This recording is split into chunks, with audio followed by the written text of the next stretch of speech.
ఆంధ్రప్రదేశ్ రాజకీయాల్లో కీలక స్థానం బెజవాడది. అందులోనూ వాణిజ్యం, ఆధ్యాత్మికం నెలవై ఉన్న ప్రాంతం విజయవాడ వెస్ట్ నియోజకవర్గ రాజకీయాలు ఎప్పుడూ వాడి వేడిగానే కనిపిస్తాయి. వ్యాపార కార్యకలాపాలతో ఏపీ బిజినెస్ క్యాపిటల్గా పేరు తెచ్చుకుంది ఈ నియోజకవర్గం.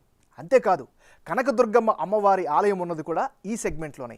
నాటి కమ్యూనిస్టుల నుంచి నేటి పాలకుల వరకు ఎందరో హేమీ నేతలు ఈ ప్రాంతం నుంచి ప్రాతినిధ్యం వహించారు. 2009లో ఇదే సెగ్మెంట్ నుంచి వెల్లంపల్లి శ్రీనివాస్ నాటి ప్రజారాజ్యం పార్టీ నుంచి గెలిచారు. ఈ నియోజకవర్గంలో 1983లో తప్ప తెలుగుదేశం పార్టీ ఎప్పుడూ గెలవలేదు. ఈసారి ఎలాగైనా గెలిచి తీరాలని టీడీపీ పట్టుదలతో కనిపిస్తోంది. అదే సమయంలో మరోసారి ఈ నియోజకవర్గంలో ఎట్టి పరిస్థితుల్లో ఎగిరేది వైసీపీ జెండానే అంటోంది అధికార పక్షం. మరి విజయవాడ వెస్ట్ అసెంబ్లీ నియోజకవర్గం ఓటర్ నాడి ఎలా ఉందో తెలుసుకునే ముందు 2019 అసెంబ్లీ ఫలితాలను ఒకసారి చూద్దాం.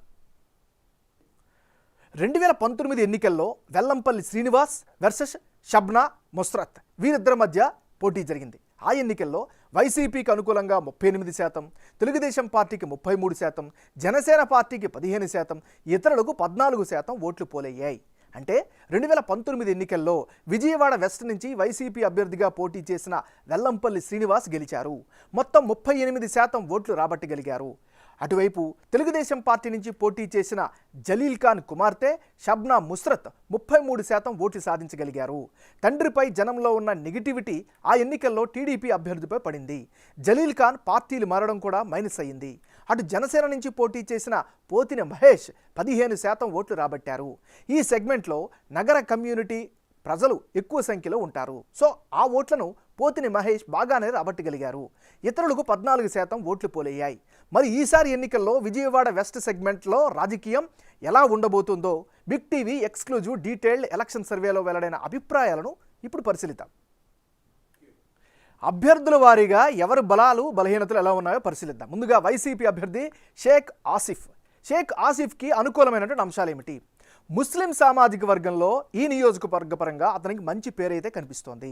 మరోవైపు పార్టీలో యాక్టివ్గా ఉంటున్నారు, కార్యక్రమాల్లో పాల్గొంటున్నారు. ఇది రాజకీయంగా కలిసొచ్చే అంశం. పార్టీ కార్యక్రమాలైన గడప గడపకు పూర్తి చేయడం కూడా ఈయనకి పార్టీ పరంగా మంచి అండదండలు లభించాయి. ఇక కృష్ణానదిపై రిటైనింగ్ వాల్ నిర్మాణం పూర్తవడం కూడా ఈ నియోజకవర్గ పరంగా ఈయనకి కలిసొచ్చే అంశం. ధోబీ ఘాట్స్ నిర్మాణం కూడా జరిగింది. ఏళ్లకేళ్లు పెండింగ్లో ఉన్న కనకదుర్గ ఫ్లైఓవర్ కూడా ఈ టర్మ్లో పూర్తవడం ఈయనకి ఖచ్చితంగా రాజకీయంగా కలిసి వచ్చేటువంటి అంశం. మరి షేక్ ఆసిఫ్కి మైనస్ అయ్యేటటువంటి అంశాలు ఏమిటి? నియోజకవర్గంలో తీవ్రమైనటువంటి నీటి కొరత ఉంది. ఇది సామాన్యులకి చాలా ఇబ్బందిగా తలెత్తుంది. మరోవైపు వాలంటీర్ వ్యవస్థ ఈ సెగ్మెంట్లో సరిగా పని చేయలేదు అనేటటువంటి అపవాదు కూడా కనిపిస్తోంది. మరోవైపు సిటీ పెరుగుతున్న డ్రైనేజీ వ్యవస్థ సరిగా లేకపోవడం వల్ల సామాన్యులు చాలా ఇబ్బంది పడుతున్నారు. ఇది కూడా ఈయనకి మైనస్ అయ్యే అవకాశం ఉంది. మరోవైపు వీధుల్లో ఉండేటటువంటి అంతర్గత రోడ్లు చాలా వరకు బాగా దెబ్బతిన్నాయి. ఇది కూడా ఈయనకి ఎన్నికల్లో మైనస్ అయ్యే అవకాశం ఉంది. ఇది ఈయనకి సంబంధించినటువంటి ప్లస్లు మైనస్లు. ఈ నియోజకవర్గానికి సంబంధించినటువంటి జనసేన పార్టీ నాయకుడు పోతిన మహేష్కు అనుకూలమైనటువంటి అంశాలు ఏమిటి? విజయవాడ వెస్ట్ సెగ్మెంట్లో కీలక కార్యక్రమాలు చేస్తున్నారు. పార్టీ కార్యకర్తలతో మమేకమవుతున్నారు. జనంలో మంచి పేరు తెచ్చుకున్నారు మహేష్. మరోవైపు కాపు, నగర సామాజిక వర్గాలకు సంబంధించినటువంటి మద్దతు కూడా దండిగా ఈయనకి కనిపిస్తున్నాయి. ఇవన్నీ కూడా పోతిని మహేష్కి అనుకూలమైనటువంటి ఫ్యాక్టర్స్. మరి పోతిని మహేష్కు మైనస్ అయ్యేటటువంటి పాయింట్స్ ఏమిటి? వైసీపీ అభ్యర్థిని ఏ మేరకు ఢీ కొడతారు అనేటటువంటి అనుమానం అయితే పలు వర్గాల్లో కనిపిస్తోంది. ఇది ఈయనకి సంబంధించినటువంటి ప్లస్లు మైనస్లు.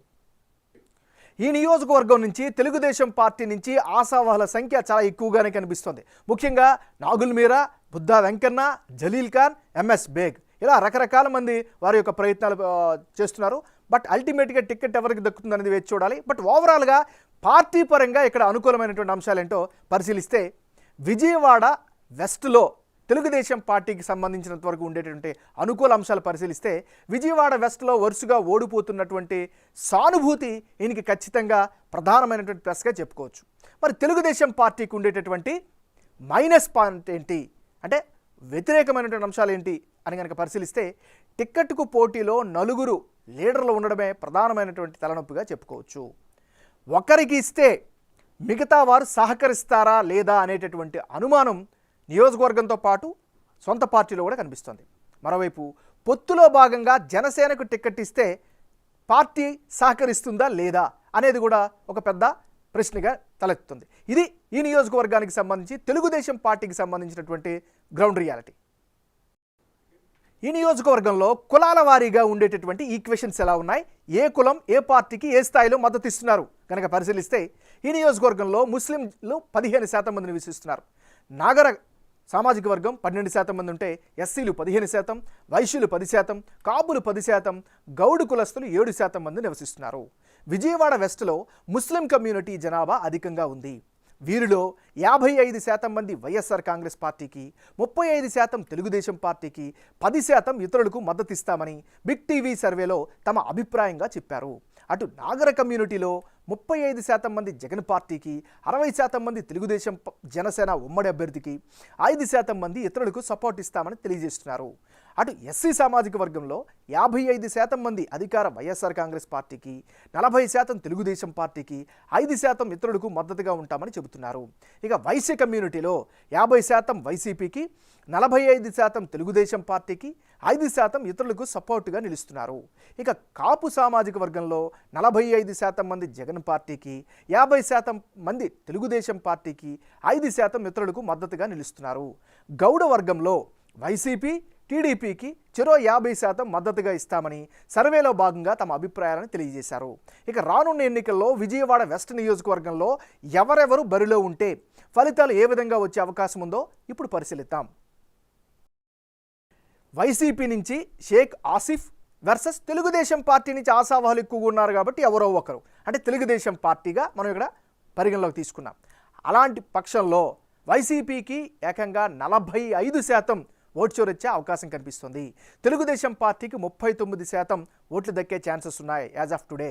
ఇతరులకు 16% ఓట్లు పోలయ్యే ఛాన్సెస్ ఉన్నాయి. అంటే ఇప్పటికిప్పుడు ఎన్నికలు జరిగితే విజయవాడ వెస్ట్ నియోజకవర్గంలో వైఎస్ఆర్ కాంగ్రెస్ పార్టీకే గెలుపు అవకాశాలు ఎక్కువగా కనిపిస్తున్నాయి. వైసీపీ నుంచి బరిలో షేక్ ఆసిఫ్ నిలబడితే ఆయనకు అనుకూలంగా 45% ఓట్లు వచ్చే ఛాన్సెస్ ఎక్కువగా ఉన్నాయని బిగ్ టీవీ సర్వేలో తేలింది.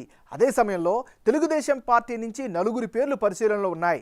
అందులో బుద్దా వెంకన్న, నాగుల్ మీరా, జలీల్ ఖాన్, ఎంఎస్ బేగ్ ఉన్నారు. ఈ 4గురిలో ఎవరు పోటీకి దిగినా కేవలం 39% ఓట్లు మాత్రమే సాధించే అవకాశాలున్నాయని సర్వేలో తేలింది.